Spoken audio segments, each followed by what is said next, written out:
Hi everyone, we are reacting to Espanol today.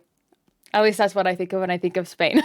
We're reacting to Geography Now, Spain. I have heard you guys. I'm excited to react to this one. Thank you so much for the recommendations. If you like the video, make sure to like and subscribe. Come see me on Twitch. I love talking with you guys about this and just hanging out and goofing off over there. Otherwise, let's do this. All right, Spain. I don't really have to say much. You've all heard of this country. Along with France and Italy, it is one of the three powerhouse Latin countries of Europe. Portugal, we love you, man. You're cool and awesome, but like, let's I don't know what that was. Like the mini boss before the. Okay, I'll just stop right there. Anyway, over 500 million people across the world speak Spanish, and if you include the mestizos, a huge chunk of that population have actual descendants and ancestors from Spain. So it's not just language; it's also like genetically, Spain got busy and made a big ass family across the world. In any case, welcome to the original kingpin of the Hispanic world, Spain. It's So awesome. Geography. No! Something I was thinking about the other day was, are there tacos in Spain? I hope that they address tacos, because I wonder if that started in Mexico or if it somehow started in Spain as well. Anyway, that's something that I hope he answers. Well, we'll see if he does. Hey everybody, I'm your host Barbs. Don't forget to get Geography Now merch at geographynow.com. So Spain, everything from the freezing glaciers of Patagonia to the freezing glaciers of Alaska have at some point been imprinted upon by the notorious Spanish seal. And of course, it's always great to have people from the country in the country episodes. And with that, here's Jose and Anna. Say hi to them. Hello, everyone. Whoa. Hi. All right, so where are you guys from? I'm Precious. Anna, and I'm from Valencia. I'm Jose, and I'm from Catalonia, from a town called Blanes. Uh-oh, Valencia, Catalonia. What's going on? Something about paella. We'll talk about that later. All right, so shall we comenzamos? No, No? Well, I'll make it up to you guys with some cervezas. not close. Okay. Sí, I got it. Okay. Yeah, you're lucky we're here, because if not, you will be f***ing it up all the time. Oh my This gosh. is so interesting. This is the first time I've had two hosts on the show at the same time. Like, we're all like kind of bumping into fun. each other. And now he does it all the Now, time. we've covered a Awesome. lot of countries that have loose forms of administrative division within their political regions, but with Spain, I kind of see it like a teacher with a really rowdy classroom. It's like, Hey, you kids, you stop that! Galicia! Hey, you stop talking to Portugal. Basque and Navarre, I don't know what you're talking They're about. having so Rioja, much fun. You stop I love drinking it. wine. Extremadura, do you even exist? Valencia, hey, you stop burning everything right now. Catalonia's trying to jump out the window. What? Oh, get here, you little... no, but for real, the people in Spain just know who they Love that. are and they own it. And with that, let's go to the animation. All right, Spain is located in Western Europe, taking up about 82% I want to of hear the the Iberian accent. Peninsula, shared with Portugal to the west, the Bay of Biscay to the north, and to the south, subsections of the Mediterranean, known as the Balearic and Alboran Seas, and inland, the Pyrenees Mountains separate them from France and Andorra. Keep in mind, they even have Pyrenees, this okay. small little exclave in France called Yvia, cut off by about 1.6 kilometers of space to the Spanish border on the N154 highway. Up north on the Bidasoa River, Spain also shares an island with France called Isla de los Faisanes, or Pheasant Island, in which the sovereignty switches every 6 months. Those aren't the only countries that border them, though. What? Are they saying that they have a border daylight savings time in that area? They're like, okay, let's switch. Oh gosh. I've never heard of that before. I love the different border, stuff in Europe, but I've never heard of the border changing every once in a while and then switching back. That is funny. Interesting. In the southeast by La Linea de la Concepcion, you find this peninsula, Gibraltar, which is actually an overseas territory of the UK that they have had since 1713 with the Treaty of Utrecht. In addition, Spain also has the Plazas de Soberanía, or strongholds of sovereignty, historical places in northern Africa that date back to the inception of modern Spain in the 15th century, and they hold on to. They include the two exclave autonomous cities of Ceuta and Melilla, which are effectively attached to Morocco. In addition, there are also 8 other islands and one peninsula known as Peñón de Vélez de la Gomera. The peninsula is divided by a 100-meter wide sand bridge, which makes it one of the shortest international borders in the world. From there, Spain also has 2 main archipelagos, the Canary Islands off the coast of Morocco, and again, of course, the Balearic Islands in the Mediterranean. Due to the positioning of the Canary Islands, this gives Spain 2 time zones, UTC 0 and +1. With that, Spain breaks down a little interesting. The country is classified as a decentralized unitary state in which, although sovereignty is vested in one nation, the region regional institutions hold their own high degree of self-governance and have their own parliaments and presidents. These 17 entities are called autonomous communities, or autonomies in short. Ceuta and Melilla are categorized as autonomous cities and have the right to become communities, but so far have not expressed interest in doing so. The capital and most populous city and highest capital in Europe is Madrid, in the center of the country. Like, literally it is. There's even a floor plaque called the Puerta del Sol, which serves as kilometer zero for all the roads and train networks that radiate outwards from the central hub. And of course, Madrid holds the biggest and busiest airport, Adolfo Suarez Madrid Barajas International. From there, the second largest city is Barcelona on the Mediterranean coast, where the second busiest airport can be found, Barcelona El Prat International. From there, the busiest shipping port is the port of Algeciras Bay, where over 100 million tons of cargo pass annually. Finally, fun haven't heard of fact, that one. some parts of Spain are actually antipodes of New Zealand, which means they are literally located exactly across the entire planet from each other. So, fun fact, that's cool. Canary Islands are not named after canaries, but rather dogs because of the Latin can. Which means dog, What means dog? like canine. That was marginally interesting. Now, we're not going to dive too much into it because it would take forever, but Why so many autonomies? Well, historically, Spain had a few major kingdoms before they unified. And this is basically how they separate places that either have a very distinct people group versus places that are more in sync with Madrid's centralized power. And speaking of which it's fourth, Spain is a monarchy. Yes, What? one of the 12 monarchies of Europe. Basically, most people will say it all started when Isabella de Castile married Ferdinand of Aragon, unifying the two biggest powerhouses of the Iberian Peninsula. Even though that kind of pissed off the Pope because they were second cousins and did not dispensate their marriage, which led them to cursing the Spanish people for all eternity, but then they waited for the next Pope and he dispensated their marriage. So anyway, The point is, after millennia I love how they were just laughing while he was saying that. They're like, yeah. of going through the Phoenicians, Romans, the Suevi, whatever those guys were, Vandals and Alans, Visigoths, the Moors, and Umayyads, modernish Spain started to take shape in the 1400s with a Reconquista, or reconquering. And from there, the story gets crazier. How so? you sure you're not bored with all this history stuff? Normally I would be, but all the pictures and the fast meta talk holds my attention and makes me think I'm learning. Thank you for revealing my script writing structure, but anyway, fine. Did he just call us out? No, that's not us. That's not us. We like history. If you insist. After the Reconquista, the sexy Habsburgs slipped into the royal family because that's what they did throughout everybody in Europe. And when their line ended, the House of Bourbon, a French dynasty slipped in. And here we are today with Philippe VI and his daughter, Princess Leonor, next in line. In Oh, any it's case, just Spain Philippe, is a not travel Felipe. hotspot. They are literally the second most visited country on Earth after France, with more than 83 million people recorded as of 2019. It's important to know that Spain has third highest number of UNESCO World Heritage Sites at 48. The Autonomy of Andalusia has the most at 7. Now we all know some of the obvious UNESCO sites like the Alhambra, the Great Mosque of Cordoba, the Guggenheim, the Wow. Sagrada Familia Church. Wow. Which has been under construction for like 130 years. It would take way too long to cover all the UNESCO sites, but here's a list of some non-UNESCO sites you guys suggested we mention in the episode. The Royal Palace in Madrid, Centenil de las Bodegas, Valencia's Arts and Science Gorgeous. theme parks like Portaventura and Parque Warner and Texas Hollywood, the Canary Islands have pyramids, mummies, and the Neptune statue. District, the wooden mushroom thing in Seville, Metropole Parasol. Madrid claims to have the oldest continuously operating restaurant in the world. Cadiz is the oldest city. And Beautiful. fake Germany, Mallorca, and fake UK, Ibiza. And so on. Yeah, that Fake. list doesn't even... I wonder if they call it fake UK and fake Germany. Is that the official title of it? Let's hang out at fake UK today. Woo! I think that's so funny. Even in Las Vegas, I think we have little Italy. We have little New York or something like that. Is that in Las Vegas? Fake UK. Beautiful. give Spain justice because it's not even a small fraction of the big picture. One part of that picture, though, is the landscape and resources. Which brings us to... Okay, I did not know that Spain had such unique and cool looking buildings. And with that cliff over the building, I want to visit. That is so cool. No wonder everyone visits Spain. They have some beautiful stuff over there. Never seen like any of those.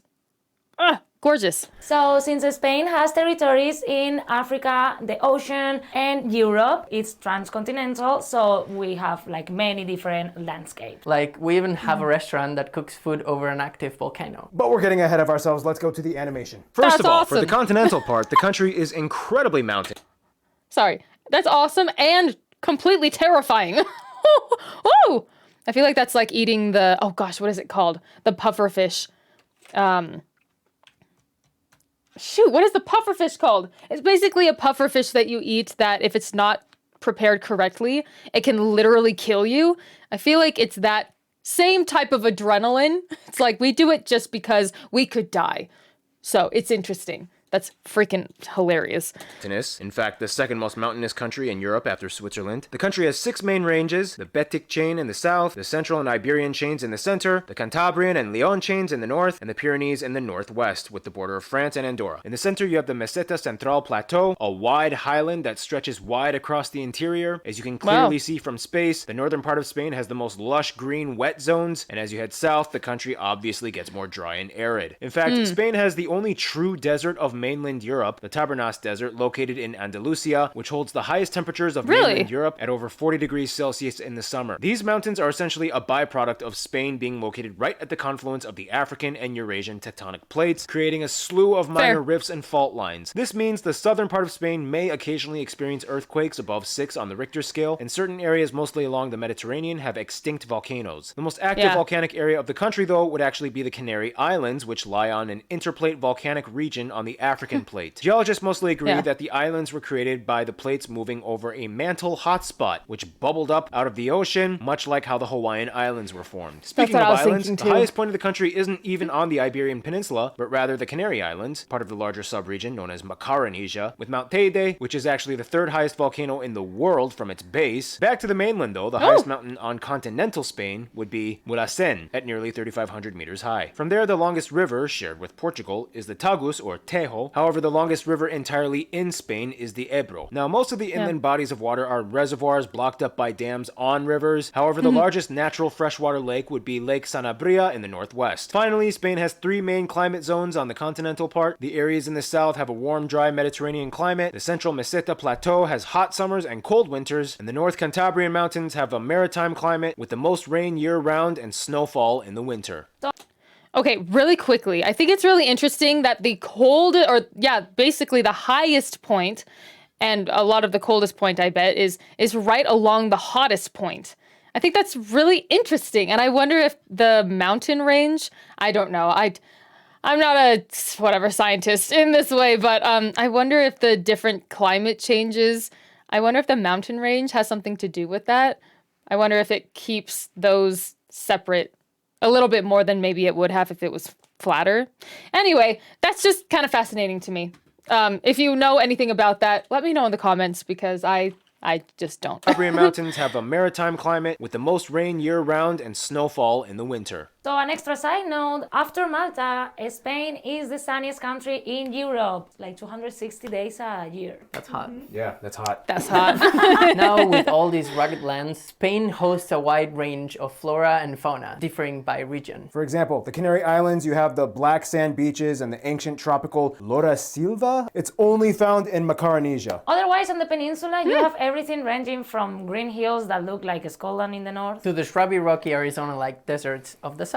Within these wide-ranged zones, you have tons of natural treasures like caves, canyons, and even a river that flows orange and red. Agriculture-wise, they are the 2nd largest producer of wine after Italy, and the largest producer of olive oil in the world. Oh, and fun side note, when they cook, only about 40% of Spanish homes have direct gas lines installed, and the rest usually have gas tanks delivered, right? Yeah. Bombonas. Now, we all know that despite having the 13th largest nominal GDP in the world, Spain has had quite a reputation for its rather, how can I put this? Recessive tendencies?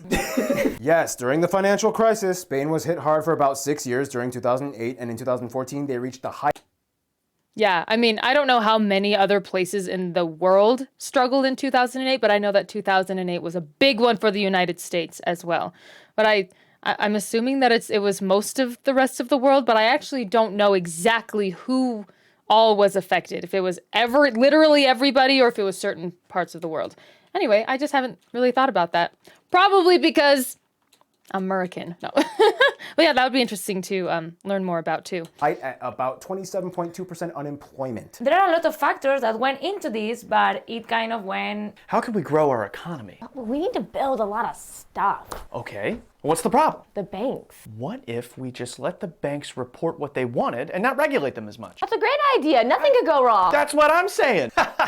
And it did. Perfect storm. And due to this lack of accountability, experts speculate that somewhere upwards to 1/5 of the total GDP is somehow tied in with the undisclosed transaction industry black market, second only to Italy. No, proud of that. You guys probably have a lot to say about that. No surprise, Spain Galicia. is known for being the main port of entry for the European cocaine trade. A fun little fact, did you guys know Interesting. that over 90% of euros that are transacted in Spain have trace amounts of cocaine on them? 90? Like 90? Over 90%, yes. What? There was a study in Valencia's science community. But anyway, off of that. Spain is the 5th largest producer of wind energy in the world. We even have the world's largest renewable energy operator, Iberdrola. We are the 8th largest automobile producer in the world and 2nd largest manufacturer in Europe after Germany. We even have some of the domestic brands like Seat Which is actually a subsidiary of Volkswagen, but let them have that one. and the incredibly Oh. rare, limited, produce an expensive GTA Spano. What else is rare in this country? Some of the animal species. I honestly have to say that I'm not really familiar with either of those car companies. Usually I recognize the car companies, but those ones I'm like, I don't know what that is. Interesting. And with that, here's Gary Harlow to explain. I thought that was a gun. Oh gosh. I'm like, ah! Okay. I mean, like a fake gun. But anyway. Here in Europe, Spain and Italy usually rank in the top 2 in regarding biodiversity. I mean, they've got tropical forests to desert, so there's lots of wildlife real estate. The country hosts 16 national parks, the largest one being the Sierra Nevada in the south. Like Portugal, they share the same type of famous Iberian animals here, like the Spanish ibex and the wild boar. However, they're known for the Spanish Big Five: the bearded vulture, the Iberian lynx, the Iberian wolf, the imperial eagle, and the Eurasian brown bear. The national animal, however, is the bull. And some might say That the makes sense. Hispanic lion. Some historians claim that they might have inhabited southern Europe. It's in dispute. Lots of reptiles are endemic too, especially on the island regions. The Canary Islands have about 5 native species of gecko. Blah, blah, blah, blah. That was a very good impression of a gecko. Very, very Otherwise, good. as a country that's in the path of migratory birds from Africa to southern Europe, there's over 630 bird species. Speaking of migration, I've got to migrate out here, fading into the distance. I don't know how 630 plus species compares to other countries. I've never learned or thought about how many different types of species a country might have in birds. Is that a lot? Like, how does that compare to other countries? I'd be very curious about that because I just have no idea how that compares. Thanks, Gary. Now we're about to talk about the food of Spain, but before we do, you have to understand there's a few things. What is food culture in Spain to you guys? What does that mean? What does it entail? Every meal kind of blends into the Blends. following meal. Next one. There's like a whole system, right? It Oh. starts with breakfast, maybe some churros and chocolate, and then what? Have un aperitivo. And then you have lunch, and lunch normally ends up with what we call sobremesa, that it's like just talk. But you stay at the table. And you stay at the table. You don't have to go out of the bar, or even if you're in a house. And then Merienda. That's like Italy, I think. I've heard that Italians will just take a long time to eat. And it was really funny because my family, we do have some Italian heritage. And it's true that my family takes a long time to eat sometimes, or they did at least before we started bringing other people and marrying people into the family. And I didn't realize how long it took for me to eat until I was a bit older. I was always the last person in my cafeteria to eat when I was in school. My family just takes a while. And so I can definitely relate to this. It's kind of interesting. I feel like certain things like that sometimes stick around when you have heritage from places like this. It was really, really weird to me to learn that. Which is a little snack we have in the afternoon before dinner. so that's why we have dinner at 10 p.m.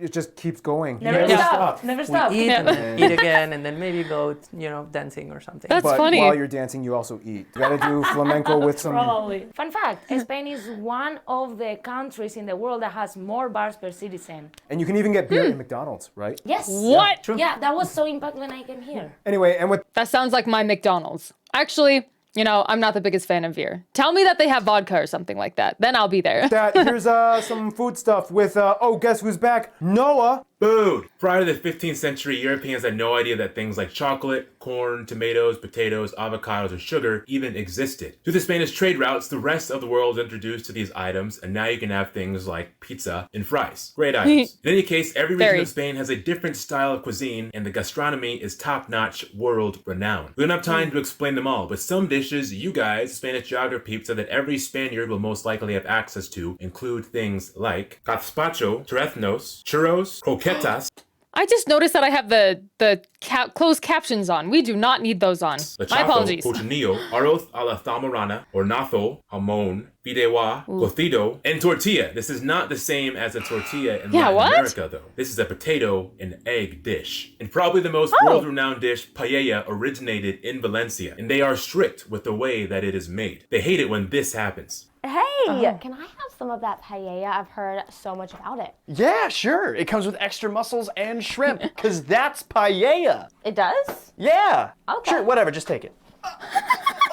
The true way to make it is either with rabbit or chicken. Otherwise, Valencians will call all the imposters arroz con cosas, or rice with things. Well, that's all I got for you today. Until next time. Don't eat a paella in Madrid or Barcelona. But to eat the real one, go to Valencia. And probably after this, many people is gonna want to kill me. I just buried myself. Fun fact, sherry was also invented here, as was the Molotov cocktail, which played a huge role in the Spanish Civil War. Let's talk about the Spanish people now, shall we? Speaking of Molotovs, let's talk about the people. Now, as I mentioned, there's a lot of different types of people in Spain, and they all kind of have their own thing going on. In a way, we have this kind of quiet acknowledgement that unity doesn't mean uniformity. What do you guys think? Like, do you guys generally get along? Yes, but... Yes? Yes. There's like these stereotypes, things that, oh, he probably is this way because he's from this place, or he's probably, you know? I'll say when I've met Spanish people outside of Spain, we all love Spain and love everyone.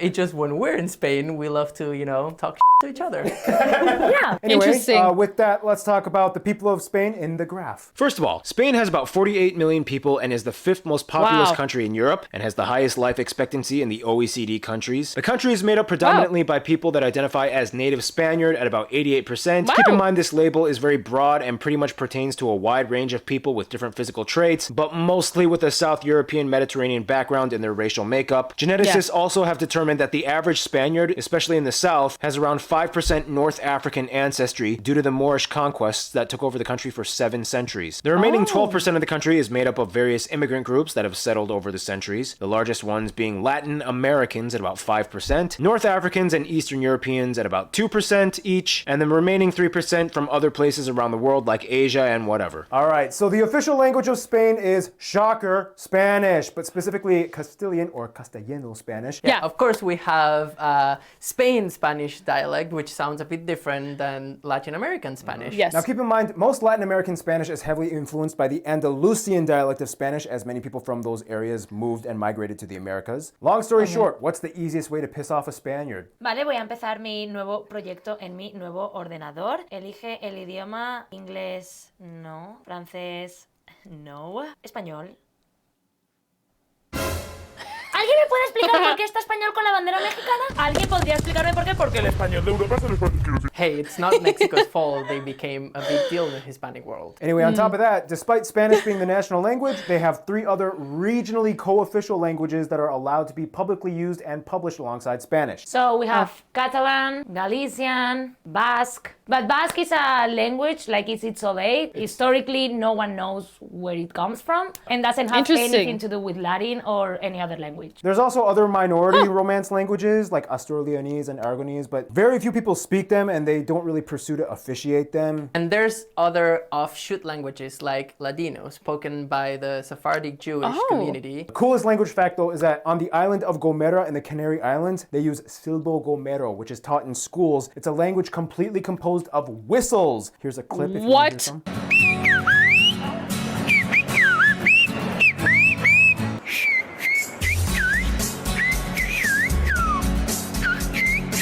I didn't know that. You didn't even know that? Yeah, oh, we're all learning. Yeah, we could talk.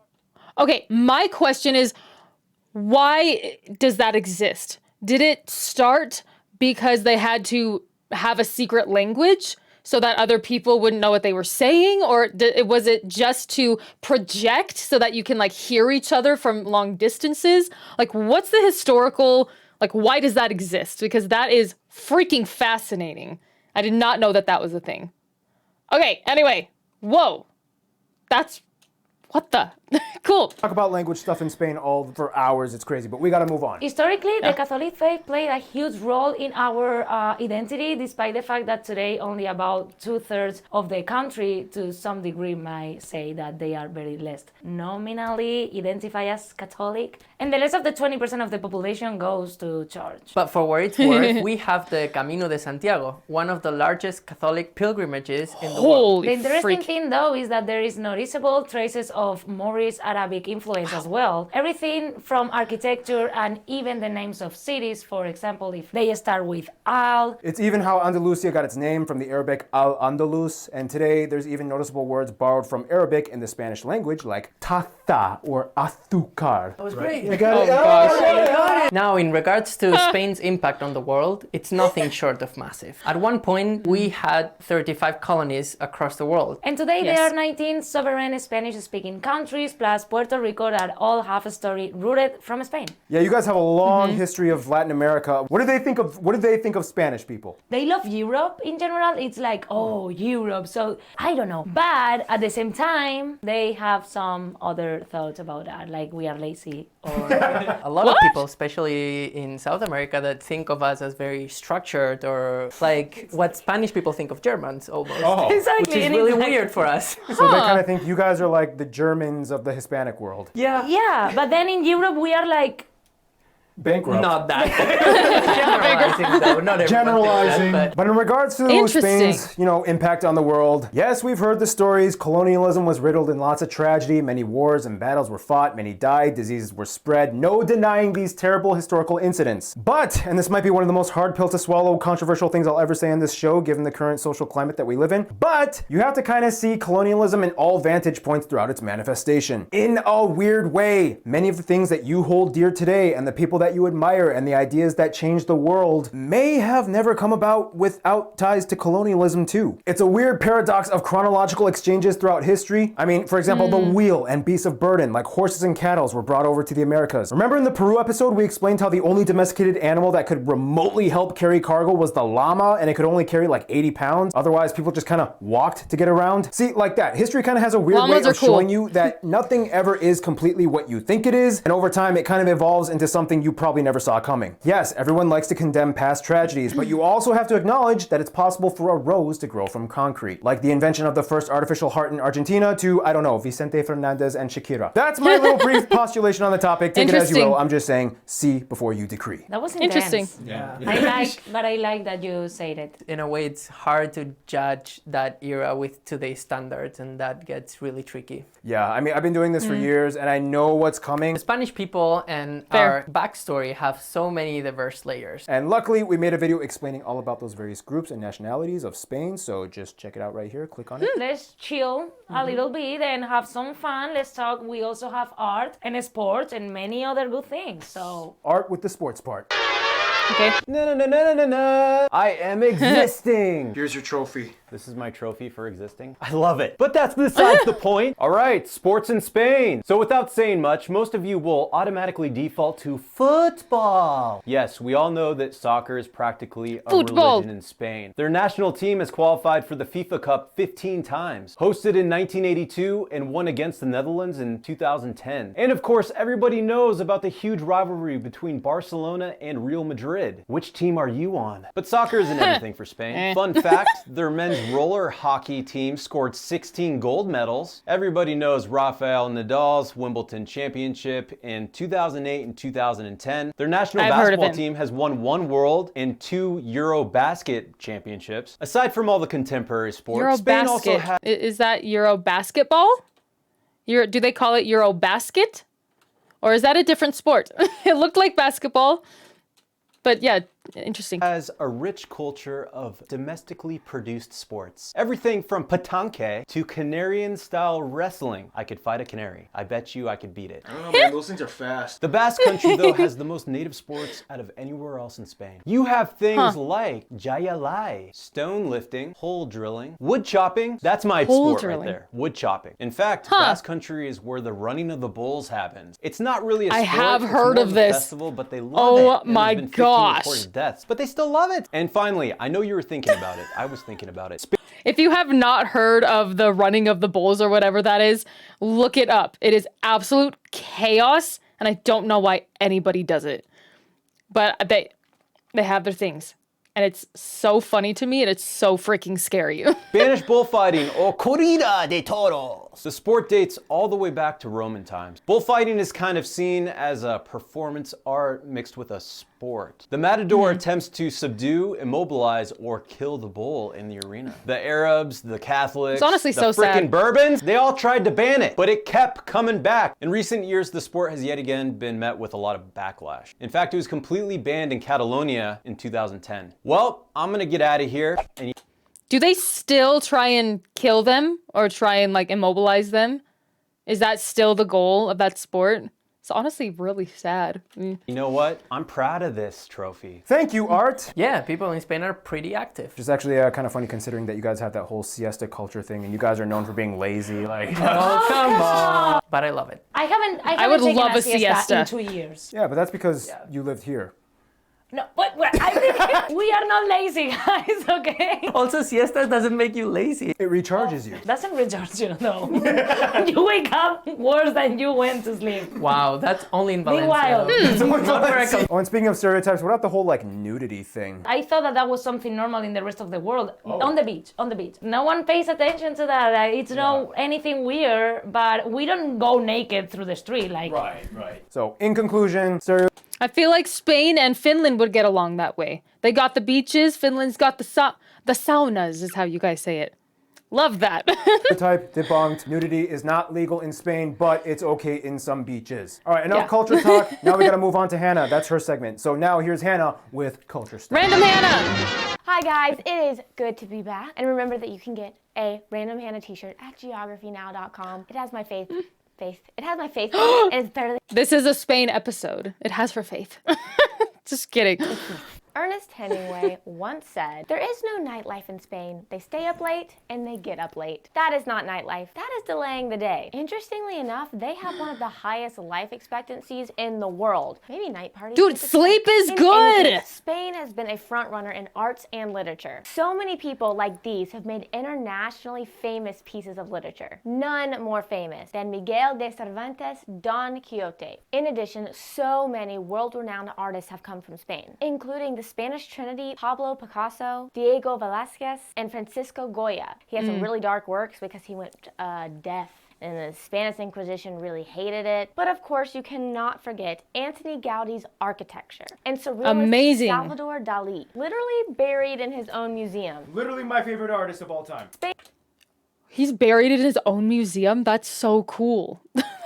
Was that a request of his? I bet it was. Or maybe that was someone else's decision, but that's really interesting. Spain is a hub of many inventions, such as the spacesuit, the stapler, the predecessor to the helicopter, the gyroplane, the wheelchair, glasses, foosball, and the discovery of the elements, tungsten, vanadium, and platinum. Now, just very quickly, let's talk about some cinema stuff. Explore the political climate with movies like Pan's Labyrinth, which is actually a Mexican movie, but does explore some aspects of Spanish culture and the Spanish Civil War. Take a tour of the beautiful Basque Country by watching the movie Ocho Apellidos Vascos. I hope I'm saying that right. Was that right? Good enough. If you want to take a trip back to the Middle Ages and explore Spain's royalty culture, you can watch Juana la Loca. And everybody knows the famous actresses that came out of Spain, like Antonio Banderas, Penelope Cruz, Javier Bardem. Anyways, you get the point. There is way too much film history to get into right now, but if you want to learn more, watch Filmography Now, guys. The first official spin-off channel of Geography Now.